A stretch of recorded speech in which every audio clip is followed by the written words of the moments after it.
সরকার নির্ধারিত যে আমাদের রেট বান্ধা দিয়েছিল 40% বাদ দিয়া 553 টাকা হয়েছিল। আমরা 400 টাকা করে টিকিট কাটিয়েছিলাম, তখন তেলের দাম ছিল 100 টাকা।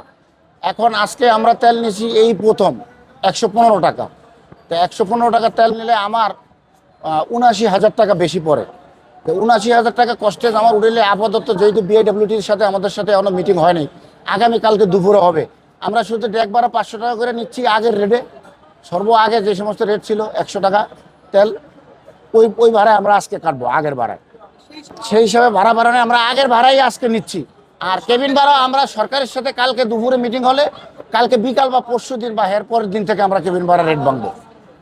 বর্তমানে বৈশ্বিক যে যুদ্ধ পরিস্থিতির মধ্যে বাংলাদেশে দীর্ঘ সময় পরেও হলেও তেলের দাম বৃদ্ধি পেয়েছে, যেটা স্বাভাবিক বিষয়। সারা পৃথিবী জুড়েই তেলের দামটা বৃদ্ধি পেয়েছে, কিন্তু বাংলাদেশে তেলের দাম বৃদ্ধি করার পরেও আপনার এই নৌ সেক্টরে, নৌযাত্রায় যে পরিমাণ যাত্রীদের কাছ থেকে মালিকপক্ষ ভাড়া বৃদ্ধি করার কথা ছিল, সেটা কিন্তু করা হয় নাই। কারণ আপনি জানেন, সরকার ঘোষিত ঢাকা বরিশালের ভাড়া হচ্ছে 397 টাকা, কিন্তু লঞ্চ কর্তৃপক্ষ কিন্তু 350 টাকা করে নিচ্ছে।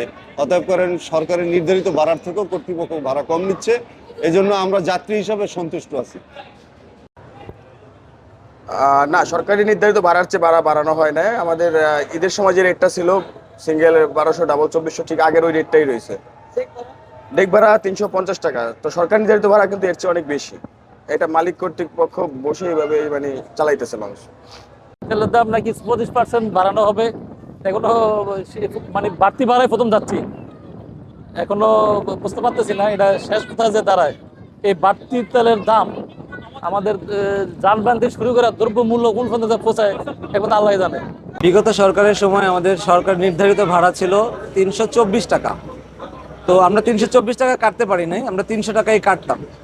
কিন্তু এখন তেল সংকটের কারণে তেল পাওয়া যাইতেছে না এবং তেলের দামও বৃদ্ধি করা হয়েছে, যে কারণে এখন আগের ভাড়ায় কাটলে আমাদের তেলের টাকা হচ্ছে না। সো এখন সরকার নির্ধারিত ভাড়া যেটা আগে ছিল তার থেকে আমরা 26 টাকা বৃদ্ধি করছি। 26 টাকা বৃদ্ধি করাতে এখন 350 টাকায় টিকিট কাটা হচ্ছে। এটা ঢাকা থেকে ইলিশা যায়, কালীগঞ্জ, ইলিশা কালীগঞ্জ যায়।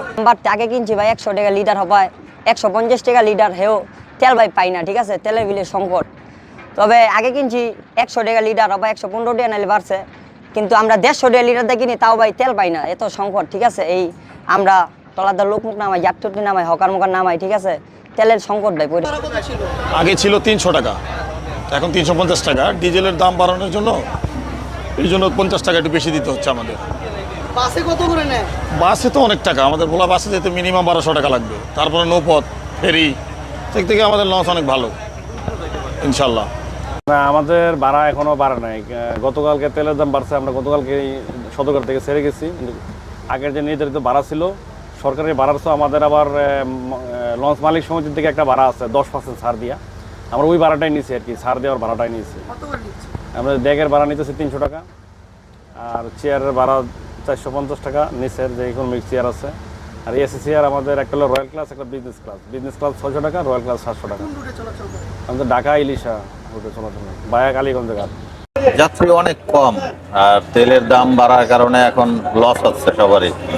যাত্রী অনেক কম, যেটা ভাষায় প্রকাশ করার মতো না।